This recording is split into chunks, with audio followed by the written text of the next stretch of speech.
Halo, Halo, kembali lagi di Ruang Ngobrol. Ruang Ngobrol.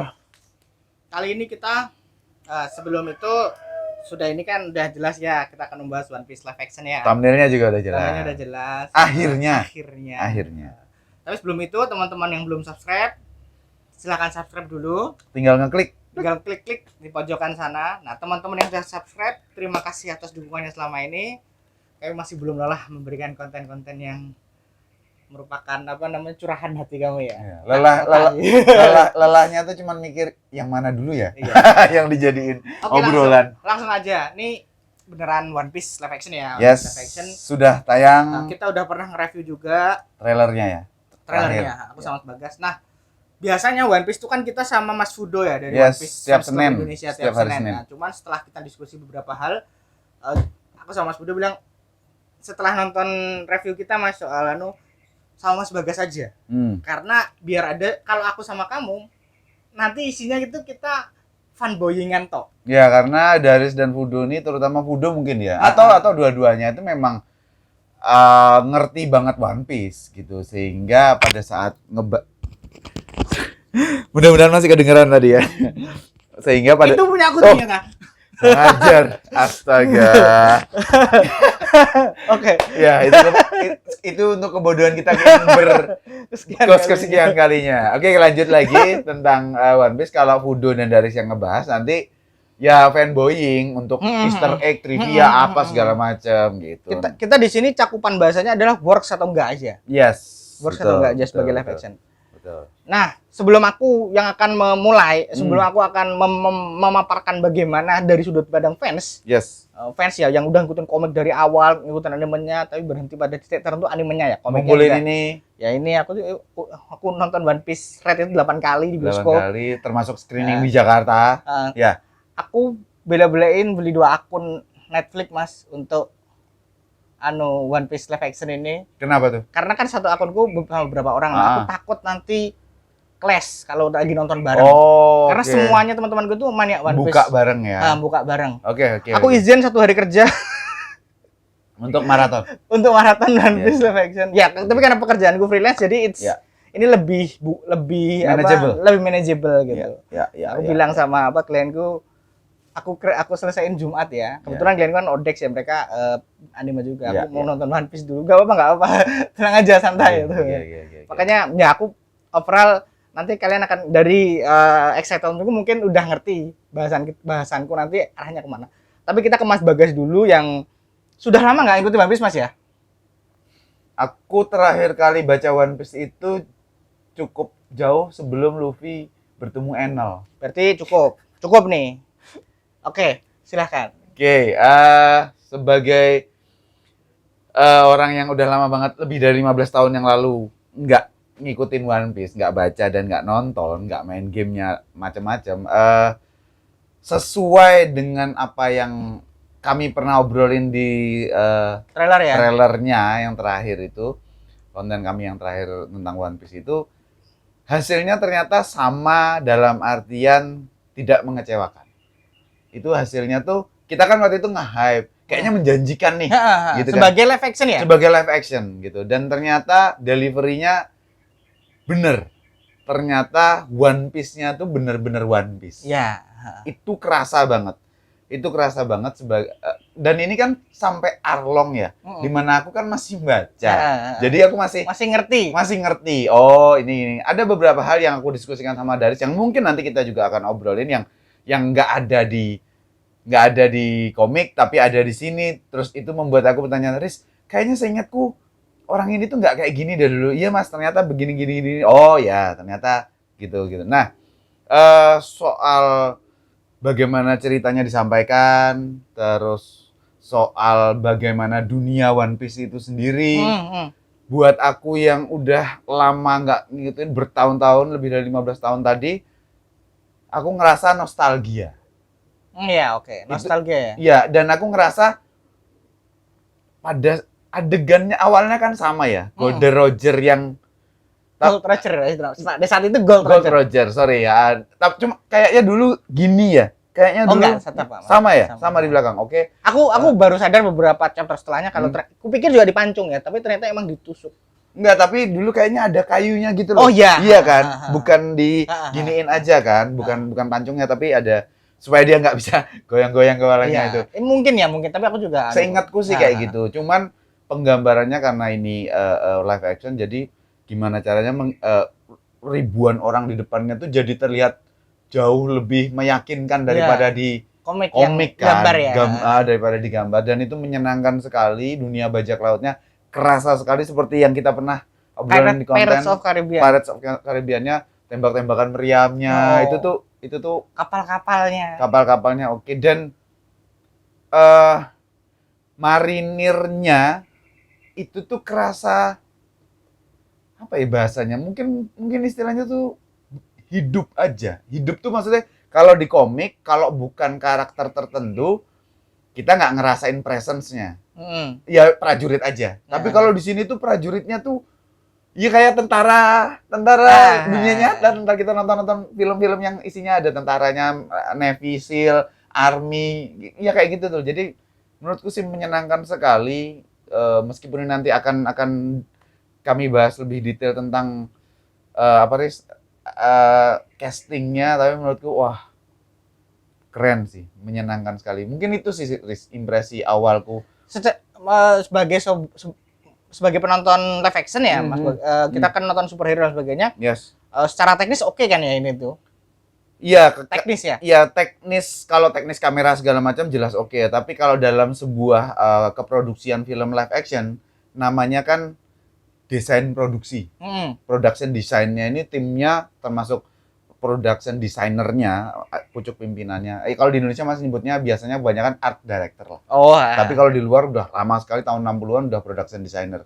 Sebenarnya kayak gitu. Ini tuh mereka tuh bener-bener ngerti persis sedetail-detail kayunya, layoutnya segala macam. Tentunya berusaha mewujudkan apa yang ada di komik ya. Tapi kemudian dari komik itu yang nggak berwarna, terus dijadikan warna, terus dijadikan benda atau barang real, itu kan effortnya gede banget. Mengeluarkan imajinasi, membentuk produk fisiknya. Mereka itu ada wawancara soal itu ya. Bagaimana kami para production designer itu diwawancara itu bisa memberikan warna pada komik hitam putih. Ternyata udah aku belum punya sayangnya. Ada interviewnya? Bukan, ada namanya color walk. Itu kayak artbook panduan ya? Bukan, artbook yang isinya itu cover story-nya One Piece, cover berwarnanya One Piece. Yang mana kemudian kan warnanya ada di situ semua. Itu dijadiin panduan bikin baju, kapalnya kayak gimana dan lain sebagainya. Nah, yang menarik juga karena dari sudah ngomong baju, aku senang karena Luffy-nya tuh outfitnya ganti-ganti. Dan memang itu jauh-jauh hari sebenarnya dari sudah bilang itu tuh ada semua di komik. Baju mereka itu ada di komik semua. Ya, itu kan menyenangkan ya. Ya kan kita baca manga terus nonton anime, stereotipnya karakter Jepang itu kan bajunya itu aja. Meskipun One Piece tuh nantinya berganti juga, tapi kelihatannya sampai Arlong tuh masih yang kayak gitu kan. Gitu aja. Jadi ini menyenangkan sekali, fashionable lah istilahnya. Gitu. Jadi menyenangkan itu series. Jadi aku tidak melihat cukup banyak atau banyak, bahkan bahasanya tuh bukan melihat ada hal yang bisa dicela. Karena secara penyajian, tampilan, dan delivery-nya tuh masuk semua dan terbukti penontonnya juga seneng. Nanti kita akan lompat ke apakah fansnya seneng, apakah yang non-fans itu seneng, segala macam. Nanti mungkin Daris akan banyak cerita. Keluhanku, satu-satunya keluhanku yang paling menurutku gitu tuh adalah memang action atau fight-nya, teman-teman. Karena memang ya kita banyak yang membandingkan ini dengan katakanlah Zoro-nya dengan Kenshin gitu. Ya orangnya banyak sama. Ya banyak maksudnya. Iya maksudnya secara film kan. Cuman kan hal yang berbeda sebenarnya aku juga menyadari, dan makanya aku bisa memaklumi hal yang berbeda adalah Rurouni Kenshin itu memang titik beratnya fokusnya adalah pertarungan pedang karena pendekar pedang. Sedangkan One Piece, Zoro itu hanya atau action itu, fight itu hanya bagian dari petualangan. Kan sebenarnya gitu. Cuman pada saat di komik ngelihat Zoro-nya powerful atau gerakannya oke banget, terus pukulan-pukulannya Luffy itu bener-bener kayak berbobot sekali gitu, tuar ninju orang tuh sampai kita tuh kayak bisa ngerasain impact-nya gitu tuh. Aku nggak melihat itu di sini. Zoro terutama karena aku senang katana ya. Zoro kalau bertarung one on one, koreografinya bagus menurutku. Enak lah, setidaknya enak.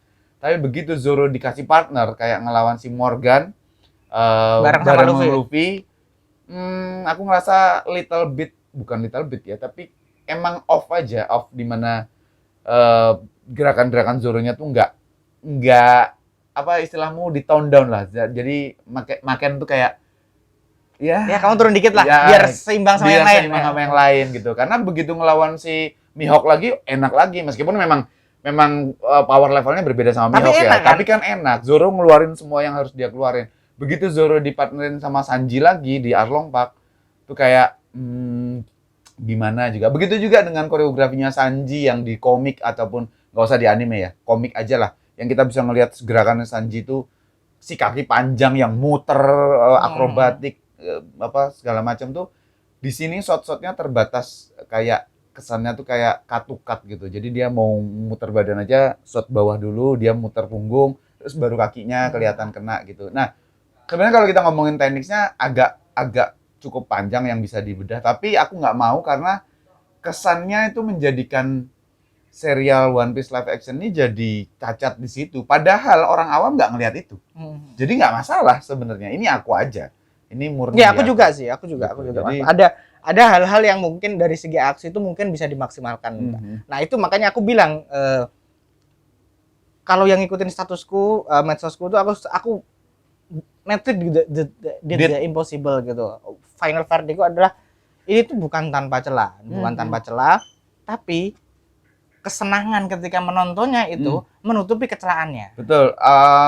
Ini tuh dream come true sih. Aku bisa ngelihat itu buat teman-teman fans One Piece yang udah militan bertahun-tahun ngikutin, akhirnya dapat sesuatu yang kadar tidak mengecewakannya tuh jauh lebih bisa diterima daripada hal-hal yang sebenarnya ya Daris dan yang lainnya sadar bahwa iya sih kenapa gini.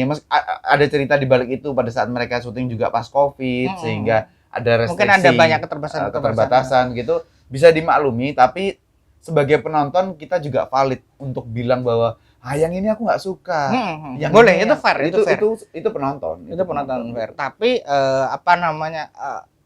garis besar ya kayaknya banyak orang sepakat yang kemudian terrefleksikan di audience score-nya di Rotten Tomatoes 90%, 92% terakhir aku ngecek ya, bahwa secara adaptasi ini tuh diterima. Lebih banyak yang menerima daripada yang nggak terima. Nah, sebelum aku bahas jauh lebih panjang lagi, adaptasi itu adalah bukan 1:1. Adaptasi komik ke anime bisa 1:1 itu bisa. Karena mediumnya sama. Fantasi. Komik itu kan imajinasi. Animasi imajinasi juga. Betul. Kita tidak ada keterbatasan fisik, keterbatasan efek yang harus dimanusiakan gitu. Nah, adaptasi live action yang bagus itu adalah yang bisa ngambil ruhnya, ngambil spiritnya. Spirit One Piece itu apa? Betul. Brotherhood, nakama, terus Pirates. Nah, Pirates-nya kan jelas jauh daripada komik ya. Itu nanti kita bahas. Hal yang paling dekat yang bisa aku bandingkan adalah Gintama. Gintama itu aku adalah orang yang sangat suka Gintama, sudah ada konten-konten Gintama, kalian bisa cek. Punya komik Jepangnya? Punya tidak ya, tapi ada di kontainer sih. Punya komik Jepangnya. Nah, Gintama itu ketika adaptasinya diumumkan aku nggak suka. Buatku ini nggak mungkin. Bukan karena apa, tapi memang ini tuh terlalu chaos. Tapi kemudian ketika adaptasinya banyak sekali hal yang diubah, tapi spiritnya masuk.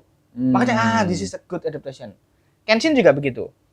Apa yang menonjol banget dari Kenshin? Pedang. Pertarungan pedang. Batosainya. Dan ketika diadaptasi tekanannya ada di sana, bagus. Iya. Bagus banget. Hal yang sama sekali kita nggak nyangka akan jadi pertarungan yang seperti itu kan. Karena di komik ya seperti keterbatasan gambar tidak bergerak, di anime juga karena rujukannya manga, jadinya animenya seperti itu. Nah, kalau kita bandingkan dengan yang paling sering dibandingkan ketika ngomongin live action adalah Dragon Ball Evolution. Ya. Nah, itu kan ruhnya dibuang sama sekali. Itu literal. Di westernisasi. Iya betul. Itu kan kacau ya. Betul. Ada level berikutnya Sensaya, tapi kita belum bahas, jadi nanti dulu lah soal itu. Nah, One Piece ini berhasil nge-capture apa-apa yang membuat One Piece itu bagus. Bajak laut, karakterisasi tokoh utamanya dan tokoh-tokoh sentralnya. Walaupun ada yang dikorbankan nanti ya. Lalu petualangannya. Ya, betul. Jadi produksinya itu tahu apa yang menarik dari One Piece. Termasuk humornya juga ya. Humornya tuh di upscale, bukan di upscale. Humornya tuh udah nggak Jepang banget. Humornya tuh Hollywood banget kan. Betul. Dan kita yang terbiasa nonton film-film Hollywood, nah ini works. Ini works. Betul. Setidaknya penonton Netflix. Setidaknya. Lalu yang membuat One Piece live action ini juga superior adalah memahami bahwa medium live action series, serial yang works di kancah internasional itu adalah sesuatu yang koheren. Arc One Piece itu kan terbagi dalam arc ya. Dan satu arc itu kan di medium anime dan komik bahwa sebuah ketemu sesuatu tidak sengaja di sana itu adalah hal biasa. Jadi lompat dari satu pulau ke pulau lain kemudian bertemu itu hal yang biasa. Tapi kalau kita terjemahkan itu dalam bentuk live action, kita fans senang. Karena kita ngerti formulanya gitu itu udah umum kita tonton. Tapi non fans akan ini apaan sih kok patah-patah. Nah makanya One Piece live action ini membangun 8 episodenya dengan satu core Nami. Memang puncak es Blue Saga itu Nami di Arlong Park.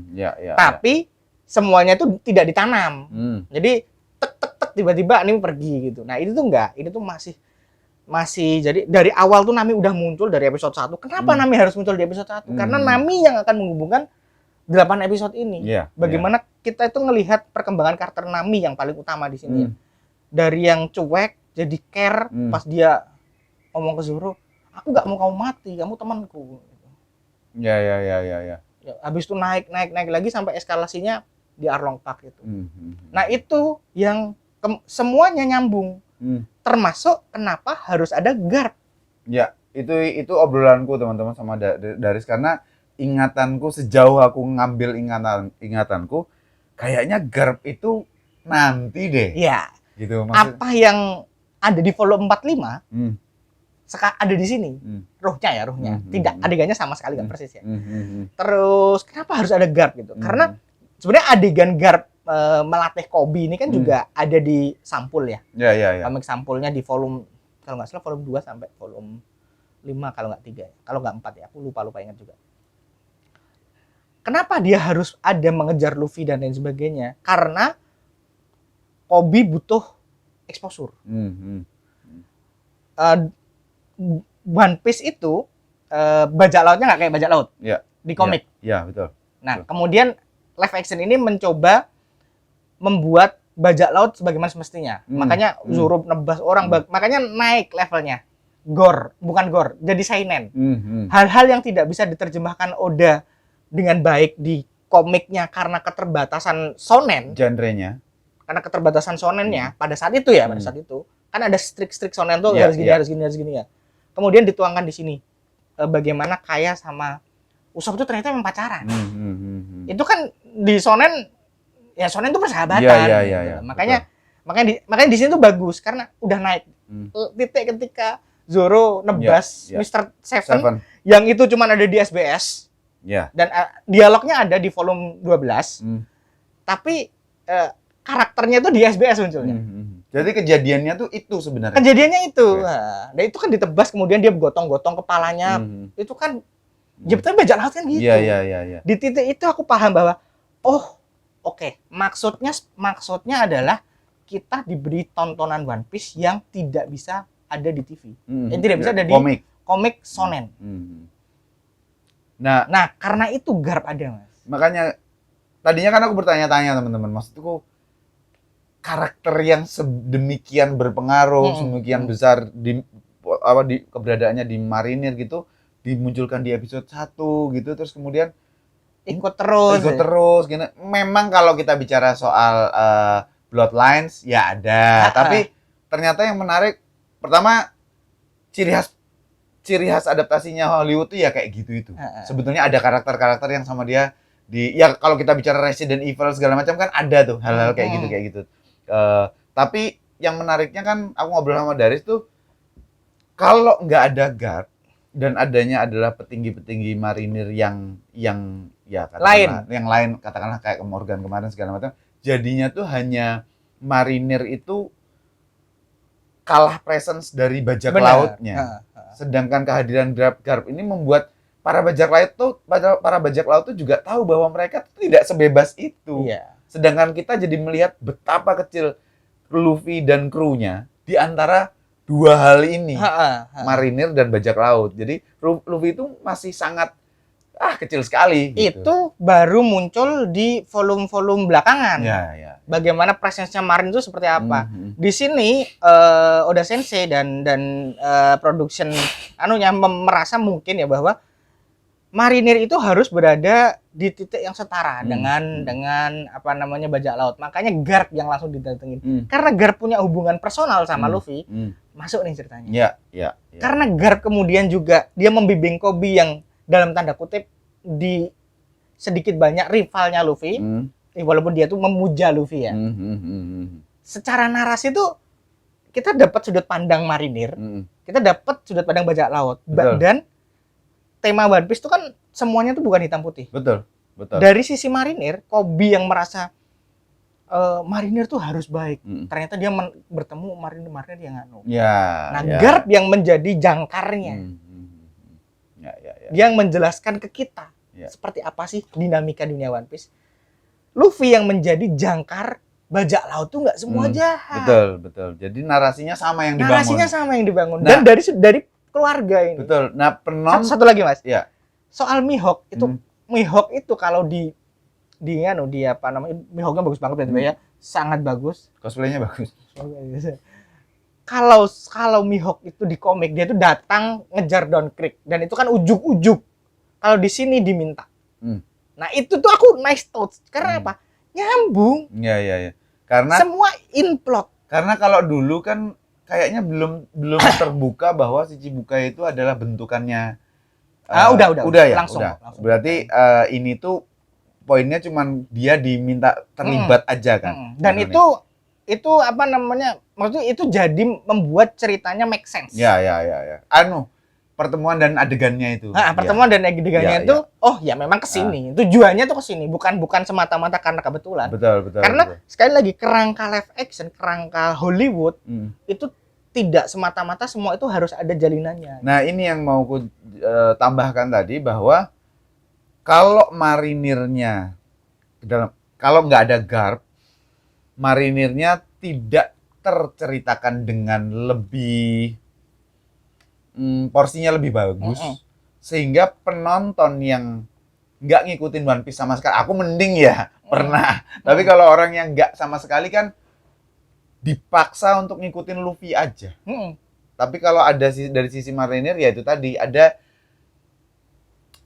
dilematika bahwa sisi yang dianggap baik itu sebenarnya ada nggak baiknya, dan sisi yang dianggap nggak baik itu ada baiknya. Gitu. Jadi dua-duanya nih jalanin peran dan fungsi sebagai naratornya tuh barengan gitu. Nah, ini sangat dibutuhkan untuk penonton serial karena Netflix itu adalah OTT streaming service yang penontonnya tuh sangat beragam. Benar. Gitu. Dan Netflix ini kan ditonton bukan hanya yang suka One Piece karena cukup banyak sekali penonton Netflix yang nonton apapun yang baru tayang. Nah, ini fungsinya. Salah satunya tuh. Nah, Oda itu kan udah bilang bahwa Sensei itu bilang bahwa kita itu merambah wider audience. Existing audience kita itu udah banyak banget. Iya. Nggak perlu ditanyain. Nggak perlu ditanyain. Kita merambah wider audience. Makanya kemudian penyesuaian plot. Apakah semuanya terasa kecepatan dalam koridor 8 episode ini? Jadi enggak juga. Enggak. Yang merasa kecepatan itu adalah kita yang udah baca komiknya. Yang merasa kecepatan. Betul. Tapi dalam koridor 8 episode enggak. Nah, karakterisasi Garp itu awalnya aku nggak suka. Awalnya ada titik ketika kok serius, kok les konyol. Nah, tapi memang itu pertama itu dibutuhkan untuk memperlihatkan wiser Marine, dan Garp itu kalau di komik itu memang digambarkan konyol aja ya, tapi dia mencapai posisi pahlawan angkatan laut itu juga karena emang sebagaimana Luffy dia tuh punya insting-insting yang menarik. Luffy itu kan jenius bertarung. Dia tahu harus ngapain. Dan tapi satu lagi Mas. Titik ketika Garp ngelempar bazooka ke Luffy dan dipetalkan kemudian layarnya hancur tuh dan dia ketawa. Aku sisi kegilaannya dia.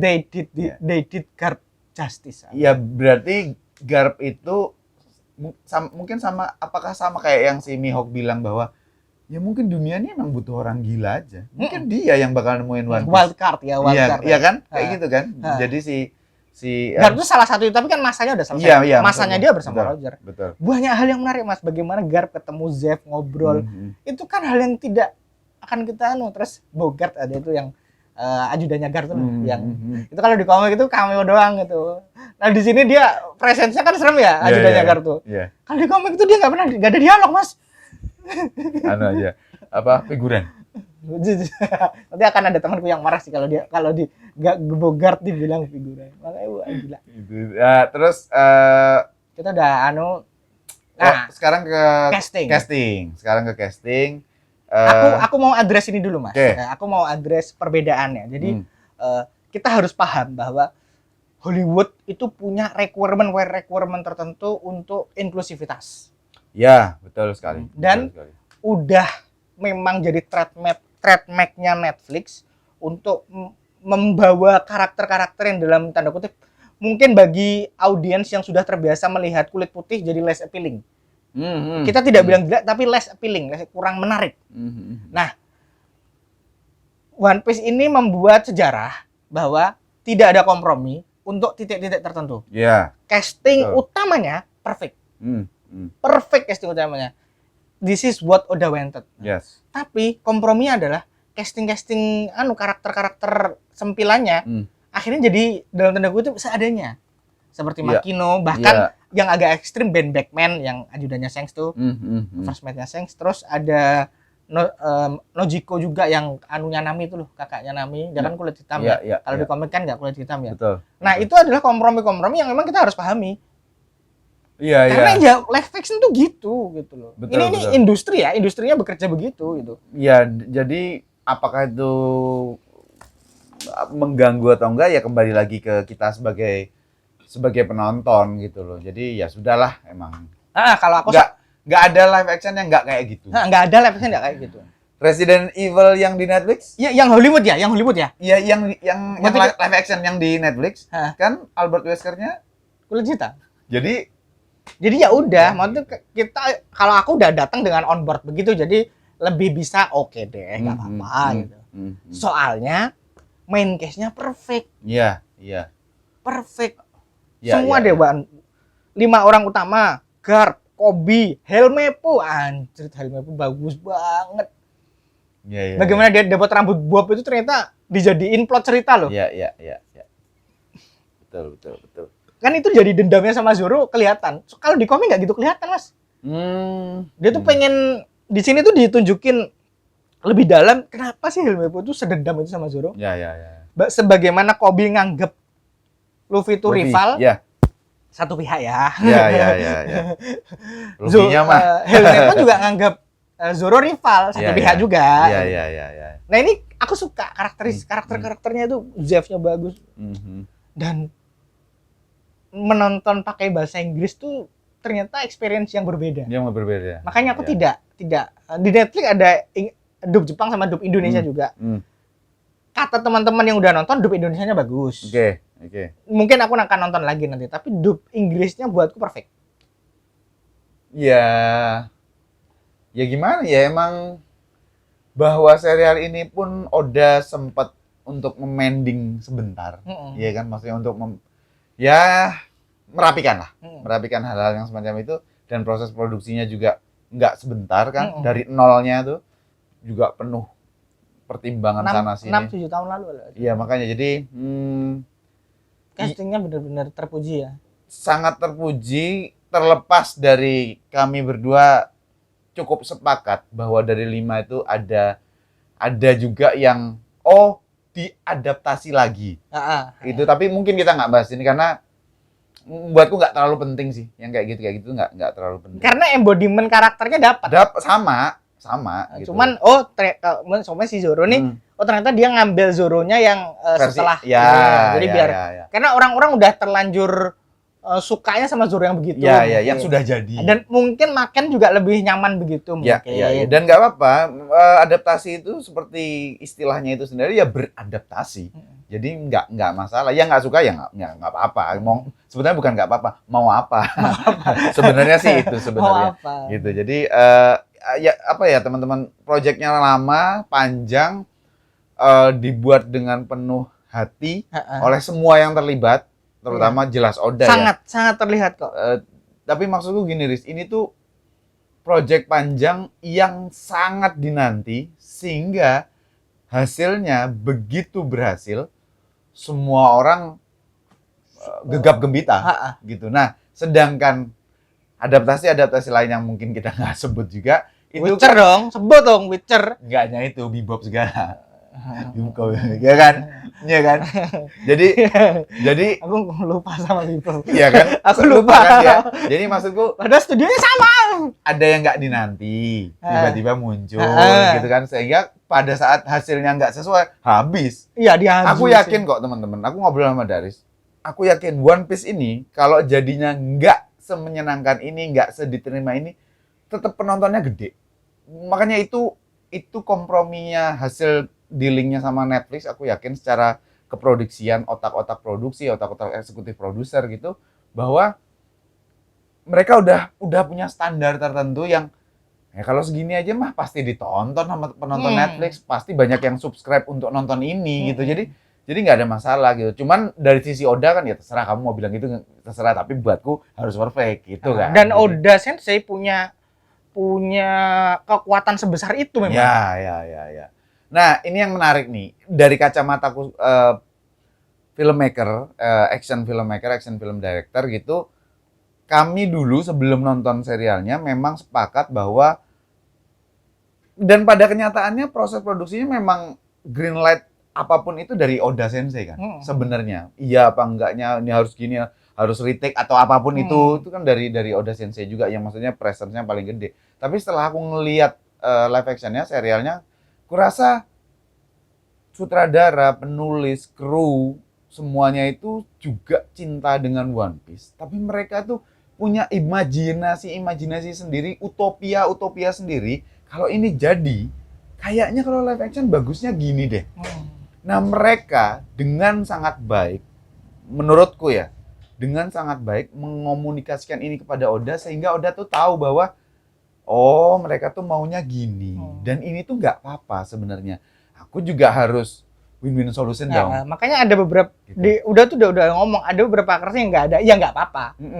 Jadi di akhir dia bilang kalau yang ada yang benci ya aku berdiri bersama Net. Betul. Jadi kelegawaannya Oda ini bahwa aku bukan si diktator yang harus ini enggak, tapi ini proses bareng. Selama idemu itu mengeskalasi hasil akhirnya One Piece-nya jadi makin bagus menurut kita ya, menurut meeting produksi pada saat itu, ya nggak apa-apa gitu loh. Aku mau mencontohkan satu hal ya, jauh banget ya, tapi ini maaf jauh banget. Ayat Cinta dan Ketika Kita Bertasbih. Oke. Ayat Cinta itu adalah sebuah adaptasi. Makanya ditonton banyak orang. Betul. Hanung dapat pujian, penerimanya bagus. Tapi penulisnya nggak suka karena banyak yang diubah. Ketika Kita Bertasbih itu karbon copy, 1:1. Oke. Penggemar bukunya suka, penonton jijik. Jijik mungkin overstatement ya, tapi nggak enak ditonton. Nah, One Piece ini berada pada ranah ayat-ayat cinta. Mungkin akan ada yang marah-marah sih aku membandingkan kayak gini. Tapi analoginya tuh bukan soal One Piece ini ada bagaimana emang adaptasi itu harus ada penyesuaian biar entertaining untuk wider audience. Dan ini pelajaran dan sekaligus pengalaman yang sangat bagus buat kita semua teman-teman yang suka sama hal-hal manga, anime, game segala macam. Kalau dengar pengumuman akan muncul adaptasi live actionnya, jangan buru-buru mengambil kesimpulan atas trailer yang keluar. Kita aja baru bikin reaction trailer kedua. Iya, terakhir jelas kita nggak bikin karena kita udah habis-habisan di yang trailer kedua. Jadi kita nggak bikin apa-apa terhadap gambar-gambar yang keluar, terhadap trailer pertama gitu. Jadi jangan buru-buru gitu. Memang bikin sih Mas, aku ingat. Ada sama ya? Zizo. Oh, sama Zizo. Kan nggak sama. Yang pertama kali ketika castingnya muncul. Memang bagaimana lamanya prosesnya One Piece live action ini juga menjadi apa, Riz? Ibaratnya itu barometer sih. Barometer kita bahwa ini seberapa serius sih segala macam gitu. Memang iya itu. Tapi yang maksudku adalah live action itu memang pasti berbeda. Udah itu aja dulu. Kalau nggak beda, pasti hasilnya hanya akan memuaskan satu pihak saja. Betul sekali. Kecuali tadi dari sudah bilang ya, kalau dari komik ke anime atau dari komik ke animasi 3D. Ya, itu mungkin bisa lebih. Itu karena masih constraint-nya nggak ada. Dan tipe penontonnya juga berbeda. Itu kan yang teman-teman mungkin lupa bahwa tipe penonton, tipe membaca komik, tipe penonton anime, tipe penonton live action itu kan ada 3 dimensi yang berbeda. Plus tipe penonton OTT. Iya, itu juga berbeda. Walaupun aku menggolongkannya juga si live action sini Mas, OTT itu. Iya, tapi betul. Karena mediumnya kan mediumnya. Betul. Tapi mereka behavior nontonnya beda. Beda. Yang aku sangat salut adalah bagaimana emang aku kan nonton behind the skin ya, nonton wawancara kru dan sebagainya. Semua orang di setiap behind the skin itu nyebut nama Oda Sensei berkali-kali. Kalau nggak pakai San, pakai Sensei. Kalau nggak pakai Mr. Oda. Artinya apa? Betapa mereka sangat mengagumi Oda. Dan betapa Oda sangat selalu ada di sana. Kalau orang nggak kenal, nggak ngelihat, nggak ketemu kan nggak akan ngomong. Mungkin orang-orang yang ada di balik One Piece ini awalnya tuh nggak suka One Piece, biasa aja. Tapi seiring dengan bekerja dengan One Piece, mereka jadi suka. Makanya energi yang dipertaruhkan di produksi live action ini luar biasa positif. Itu loh. Berbeda dengan Witcher. Ya. Awalnya positif. Iya, tapi lebih positif dong daripada yang lain-lainnya gitu. Tapi aku sepakat juga sama Daris bahwa kita mungkin akan sedikit ngebandingin ya. Bukan ngebandingin dalam artian mana yang jelek, mana yang gimana-gimana, tapi mumpung ini sama-sama rumahnya di Netflix. Sama-sama rumahnya di Netflix, bagaimana Witcher yang udah sampai season 3 sama-sama 8 episode juga, sama-sama yang punya pengagum, ya kita nggak bisa bilang widespread-nya sama ya, maksudnya fansnya sama gitu, tapi materinya kan satunya dari novel, satunya dari komik, gitu diwujudkan sama-sama,